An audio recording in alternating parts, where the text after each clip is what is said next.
안녕하십니까 동역자 여러분. 오늘 열왕기하 15장 마지막 보도록 하겠습니다. 자, 오늘은 이제 북이스라엘 왕 베가에 대해서 보도록 하겠습니다. 베가가 어느 정도 왔느냐, 여기 호세아 바로 앞에까지 지금 우리가 온 거예요. 27절 유다 왕 아샤랴 제52년에 르말랴의 아들 베가가 이스라엘 왕이 되어 사마리아에서 20년간 다스리며, 비교적 오래 다스리죠. 여호와께서 보시기에 악을 행하여 이스라엘로 범죄한 느바스의 아들 여로보암의 죄에서 떠나지 아니하였더라. 여전히 죄악을 빠져 살지요. 이스라엘 왕 베가 때에 아수르 왕 디글랏 빌레셀이 와서 이온과 아벨백 마하가와 야노와 게데스와 하솔과 길르앗과 갈릴리와 납달리와 온 땅을 점령하고 그 백성을 사로잡아 아수르로 옮겼더라.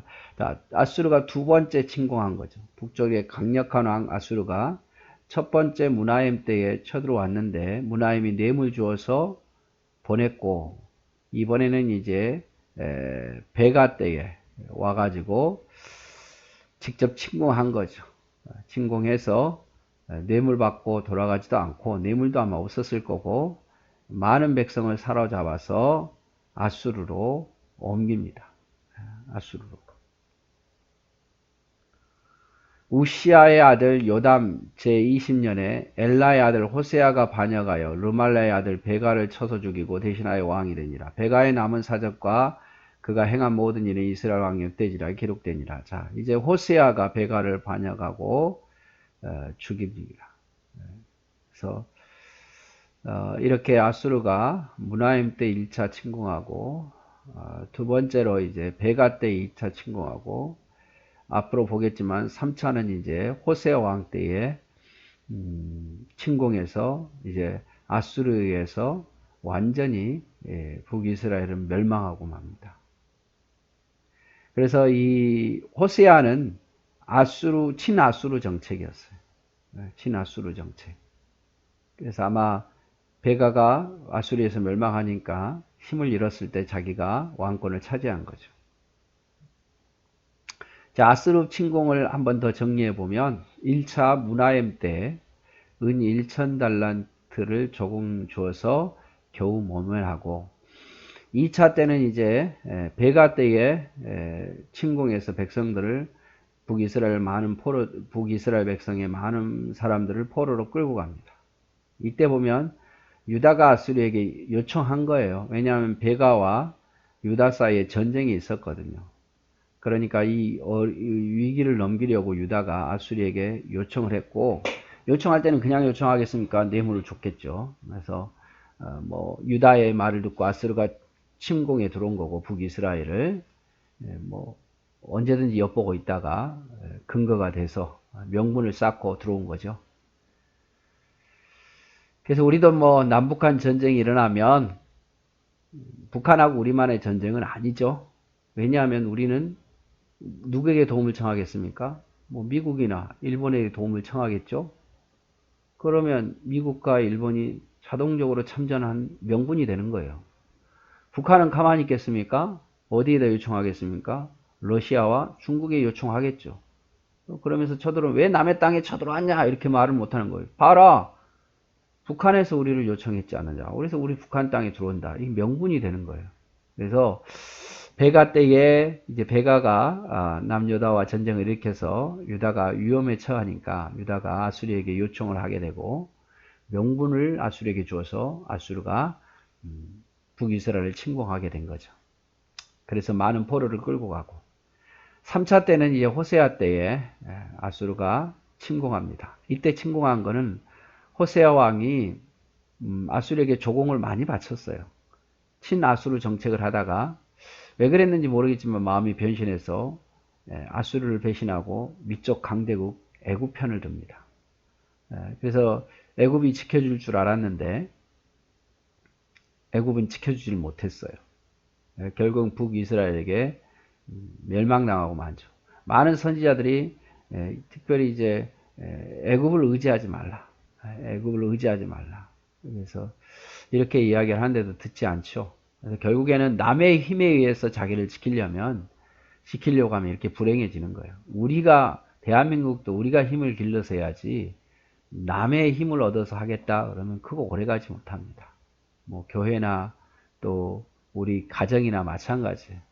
누가 날 도와줘서 내가 이것을 벗어나겠다 이런 생각보다는 우리 자체적으로 하나님을 의지하면서 하나님 바라보다 보면 그게 성장하는 게 힘이 있는 거지 외부 도움 얻어서 그건 얼마 오래가지 못합니다. 외부가 끊기게 되면 또 위기를 당하게 돼요.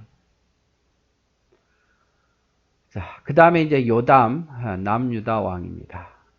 이제 또 왔다 갔다 하니까 헷갈리시겠지만 남유다 왕에 대해서 보면 이스라엘 왕 르말라의 아들 베가 제2년에 유다 왕 우시야의 아들 요담이 왕이 돼요. 아사라죠, 아사라. 여긴 또 우시야라 그래가지고 헷갈리는데 아사라랑 우시야랑 똑같습니다. 자, 우시야가 문둥병에 걸려서 나병 환자에 걸려서 통치를 못하니까 요담이 통치하고 이제 아시아라 우시야는 죽고 요담이 본격적으로 통치하게 되죠. 나이가 25세라 예루살렘에서 16년간 다스리니라. 그의 어머니의 이름은 요루사라 사독의 딸이에요. 제사장의 딸이에요. 제사장의 후손이었다 이 말이죠.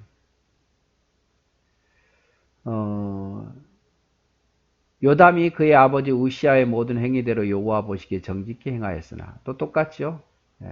오직 산당을 제거하지 아니하였으므로 백성이 여전히 그 산당에서 제사를 드리며 분향하였더라. 요담이 여호와의 성전의 윗문을 건축하니라. 그래도 나름 잘한 것은 여호와의 성문의 윗문을 건축했다는 거예요. 그러니까 무너진 하나님의 성문을 건축했다는 거죠. 요담의 남은 사적과 그가 행한 모든 일은 유다 왕 역대지라 기록되지 아니하였느냐. 그때 여호와께서 비로소 아람 왕 르신과 르말라의 아들 베가를 보내어 유다를 치게 하였습니다. 자, 여기 나오잖아요. 아람 나라하고 위에 있는 아람 나라하고 또 베가 북이스라엘 왕 베가가 함께 협공해서 유다를 치는 거예요. 그래서 어때요? 위험해지니까 남유다 왕 요담이 그의 조상들과 함께 자매 조상들 땅에서 조상들과 함께 장사되고 그 아들 아하스가 대신하여 이러니까 어떻게 했어요? 아수르에게 도움을 청하잖아요. 우리가 앞에서 봤지만 그래서 명분을 준 거죠. 아람과 북이스라엘이 쳐들어오니까 요담이 아수르에게 어느 정도 뇌물을 주면서 침공해달라. 그래서 이제 이 위기를 좀 넘깁니다만은 요담의 아들 이제 아하스가 왕이 된다. 자, 그리고 이제 우리가 앞에서 봤지만 여기서 좀 이야기를 더 해요. 이제 그 요담이 이제 아수르를 불러오잖아요. 그래서 많은 선지자들이 반대해요. 하나님을 의지하라. 아수르를 의지하지 말고 이렇게 아람과 북이스라엘 쳐들어올 때에 위험할 때에 아하스에게 요청하지 말고 아수르 왕에게 요청하지 말고 하나님을 의지하라고 많은 선지자들이 이야기해요. 그러나 그 말을 듣지 않죠. 그 말을 듣지 않아요.